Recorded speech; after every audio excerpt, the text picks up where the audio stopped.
Well, it's time for many of you to head back to school.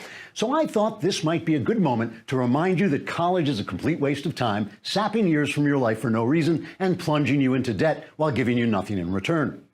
In order to do that, I turned to a story from Peter Dabroska at loneconservative.com. Story is called "The Craziest College Courses Offered This Year." Apparently, these are all real. At Oberlin College, you can waste the precious moments of your only life on Earth by taking a course called How to Win a Beauty Pageant: Race, Gender, Culture, and U.S. National Identity. According to the Oberlin syllabus, the course will examine U.S. beauty pageants in order to analyze pageantry as a, quote, unique site for the interplay of race, gender, class, sexuality, and nation, unquote. Hopefully, there'll also be some pictures of hot chicks with big bazungas in skimpy bathing suits, so the guys will have something to look at while they're having unrecoverable seconds of their existence sucked away by this useless nothingness.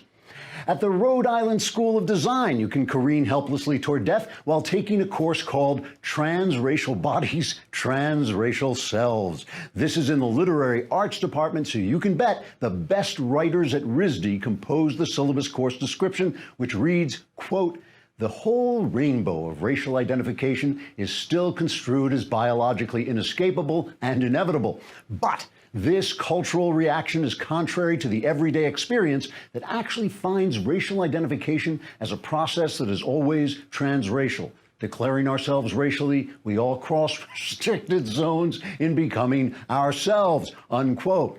Wow, you can bet when you're lying on your deathbed, you'll want the time you spent in that class back for sure. At Swarthmore College, you can take a class called Queering God. Now, that may sound like moronic or even psychopathic garbage and a waste of your time and money, but when you go out into the real world for a job interview, queering God is what they're going to want to know about, especially if you're applying for a job at the Queering God factory. Here's the actual description from the Swarthmore syllabus, so help me, Queering God.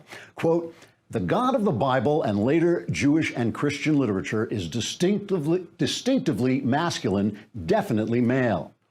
Or is he? If we can point out places in traditional writings where God is nurturing, forgiving, and loving, does that mean that God is feminine or female? This course examines feminist and queer writings about God, explores the tensions between feminist and queer theology, and seeks to stretch the limits of gendering and sexing the divine, unquote. As added bonuses, those who take the course will be able to gather between lectures with the teaching assistants in order to be struck by lightning and consigned to the tortures of hell forever. So, as you head back to school this autumn, just remember you only live once, and this is what you're doing with your time. Basically, it sucks to be you. Trigger warning, I'm Andrew Klavan, and this is The Andrew Klavan Show.